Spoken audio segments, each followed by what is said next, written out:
ఏం అర్థమే కావడం లేదా రావణ చౌదరి? నువ్వు చదివింది ఒక్క తమలపాకు, నేను చదివింది 10 ఆకులు విస్తరాకు. నీకీ భూమి సిక్కనే కూడదు. సిక్కకుంటే నువ్వేం చేస్తావో నాకు తెలుసు. సుబ్బారాయుడికి చూపినట్టు తాళిబొట్టు చూపించి గబ్బు లేపుతావు, లేకుంటే ఫైల్ వానకు చేసినట్టు ఎముకల్లోకి సున్నం లేకుండా పిండి లేపుతావు. అదానికి నేనే ముందుగా కొట్టిన గాయం ఏడ ఉందో తెలియని కవుకు దెబ్బ. 30 ఎకరాల భూమి నిత్యాన్నదానం కోసం అమ్మవారి దేవళానికి రాసేసిన ఈ దేశంలో నేను పోయేదానికి యాకోర్టు లేదు. అదానికి దేవుని కోర్టుకు రాసినా నువ్వు వాటికి రాలేవు. నా 30 ఎకరాలు నాకు దక్కకున్నా పర్వాలేదు, నీకు దక్కకూడదు. నా పొలం ఆక్రమించుకుందామన్న అహంతో పొగురుతో ఇంటికొచ్చినావు. తల దించుకొని తిరిగి దారి పట్టాను. నీకీ భూమిలో చారుడు మట్టి గుడక దొరకదు రావణ చౌదరి. కావాలనుకుంటే గుప్పెడు బుద్ధ దొరుకుతాది. అది గుడక వాళ్ళ మధ్యలో కూర్చొని తింటే చెట్లుండోది నా దెబ్బ.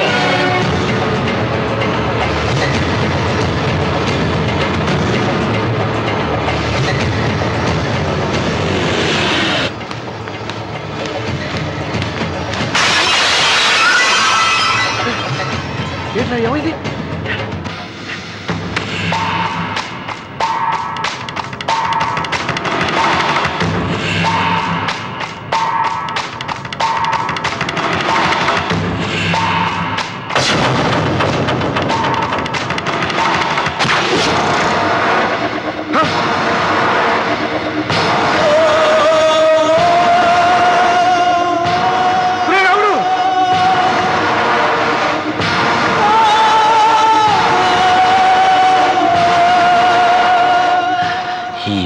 ఇంకా రక్తం ఉండగానే, ఈ ఊపిరి ఇంకా పీలుస్తూ ఉండగానే, ఈ గుండె ఇంకా కొట్టుకుంటూ ఉండగానే ఓటమి నా వీపు తట్టింది.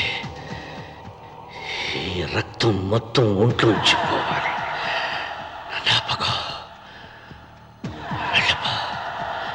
వెళ్ళిపో.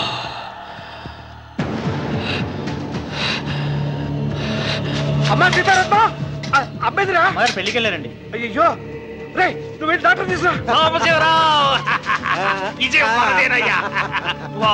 అయ్యో నీ బుర్రే బుర్రా. నమస్కారం అండి, రండి.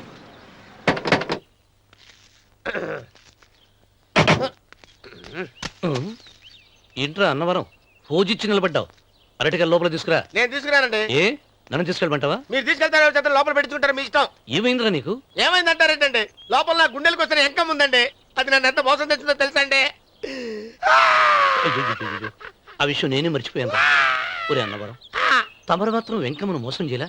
నేనే మోసం చేశానమ్మా. అదేనమ్మా, 100 ఎకరాల పొలం ఉంది, 200 ఎకరాల పొలం ఉంది అని చెప్పావు కదా.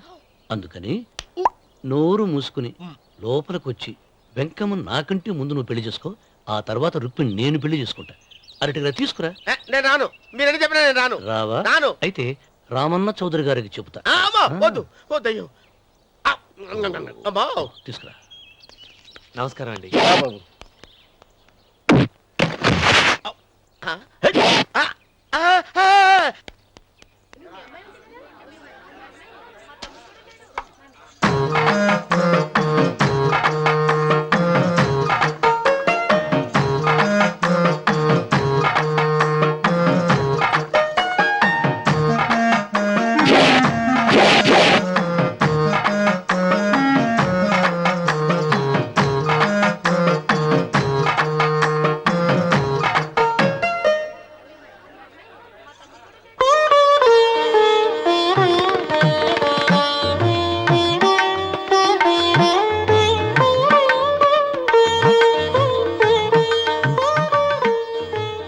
గారు ఇప్పటికే ఆలస్యమైంది, త్వరగా జాతకాలు చూసి లగ్న పత్రికలు రాయించండి. నేను అదే కంగారు పడుతున్నానండి.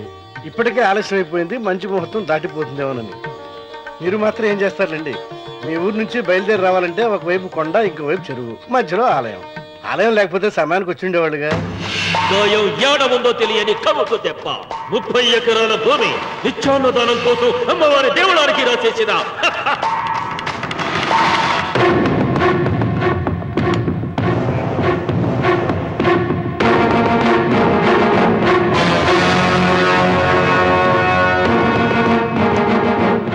బావగారు ఏదో ఆలోచిస్తున్నారు. లాంఛనాలు ఏమన్నా కావాలంటే చెప్పమనండి. ఏమిట్రా ఇంకా ఆలోచిస్తున్నావు? రావుడు, వాళ్ళంతా కంగారు పడుతున్నారు. శుభం.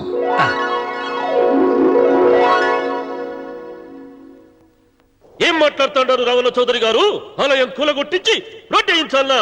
ఇన్ని సంవత్సరాలుగా మన గ్రామం కుగ్రామంగా మిగిలిపోవటానికి రహదారి సదుపాయం లేకపోవడమే కారణం. ఇదిగో 6 మైళ్ళ పొడవున రోడ్డు వేయించడానికి ప్లాన్ సిద్ధం చేశాను. దీని మూలంగా నేను 120 ఎకరాల పొలాన్ని పోగొట్టుకుంటాను. అది సరేనండి, మరి ఆలయము? పదవిలో ఉన్న వాళ్ళు ఆలోచించవలసింది ఆలయాన్ని గురించి కాదు, ప్రజల శ్రేయస్సు గురించి. ఒక పక్క కొండ, ఇంకొక పక్క చెరువు, మధ్యలో ఆలయం. దాన్ని పడగొట్టకపోతే ఇంకో 6 మైళ్ళ దూరం ఎక్కువ పెరుగుతుంది. అది అమ్మవారి ఆలయము. నోరు లేని అమ్మవారి కంటే నోరున్న జనం గొప్పవాళ్ళు. రోడ్డు లేకపోబట్టే ఈ పల్లెలోని పేద ప్రజలు పండించుకున్న కూరగాయలు పట్టణానికి తీసుకెళ్లలేకపోతున్నారు. వాళ్ళ బాగు కోసం రోడ్డు వేయించి తీరుతాను. దానికోసం ఏమైనా చేస్తాను. ఏం చౌదరి గారు, మీ ఇంటి మొగల శివలింగం అన్నే ఉండాలా? దానికి దినాము పూజలు పురస్కారాలు జరుగుతాండాలా? అమ్మవారి దేవళం మాత్రం కూలగొట్టాలనా? మీరు మీ ఇంటి ముందున్న శివలింగాన్ని పీకి పారేయండి, అప్పుడు ఆయన ఒప్పుకుంటాడు. నువ్వు ఈ మాటను అంగీకరిస్తున్నావా? ఒప్పుకోండి సాంబశివరావు గారు, ఈయన శివలింగం జోలికి ఏమాత్రం పోతాడో నేను చూస్తాను. కానీ ఏమి, ముందు శివలింగం పడగొట్టరి, ఎరుక సిరి ఆలయం గోడ మీద పలుగు వెయ్యరి.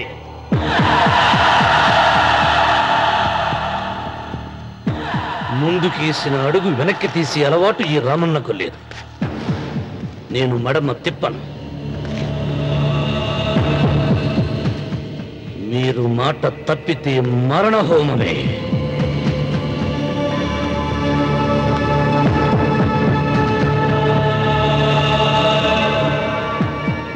ఊపు చూస్తా ఉంటే శివలింగాన్ని పీకి పారేసెట్టే ఉండాడే.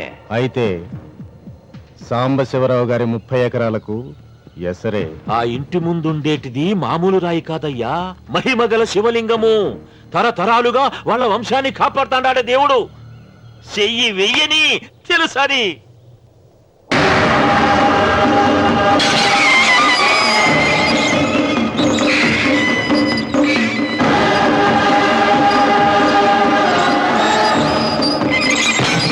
త్వరగా పైన అయ్యగారు వీధి గుమ్మం నుంచి వస్తున్నారమ్మా. వీధి గుమ్మం నుంచి వస్తున్నారు. ఏయ్, ఆ నల్లరాయిని పెకిలించండి.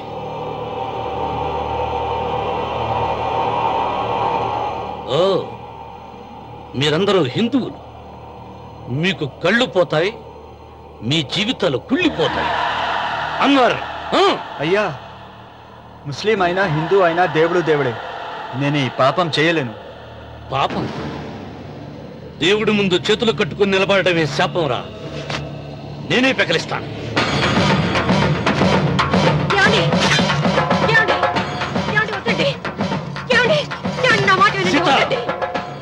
ఉత్తమ జాతి స్త్రీ ఒక్కసారి కోరిక కోరుతుంది, రెండోసారి అడగకూడదు.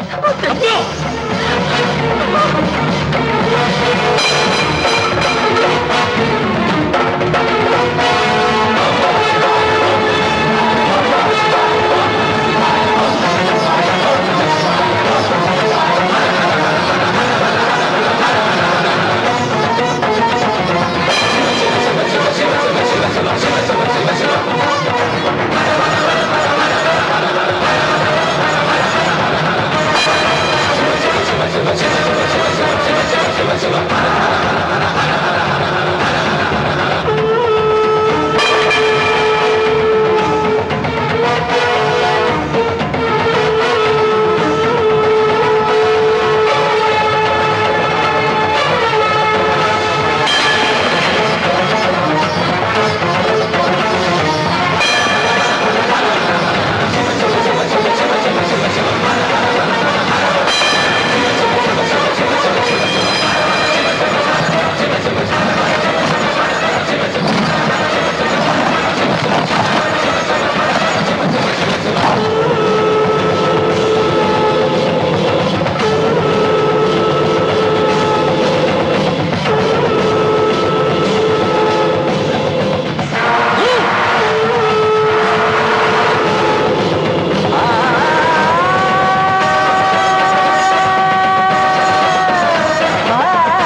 సోమన్న నీ తాత ముత్తాతల కాలం నుంచి ఉన్న స్వయంభూలింగాన్ని తీసేసి మహాపరాధం చేశావు. ఏ ఈశ్వరుడు నీ కుటుంబాన్ని వంశాన్ని 3 కళ్ళతో చల్లగా చూస్తున్నాడో ఆ శివుడికి నువ్వు కోపం తెప్పించావు.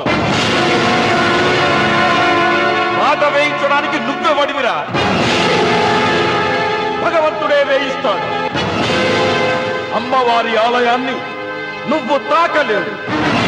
మళ్ళీ శివరాత్రి నాటికి నీ స్వహస్తాలతో నువ్వు ఆ స్వయంభూలింగాన్ని తీసుకొచ్చి యథాస్థానంలో ప్రతిష్ఠించకపోతే నీ వంశం నిర్వంశమైపోతుంది.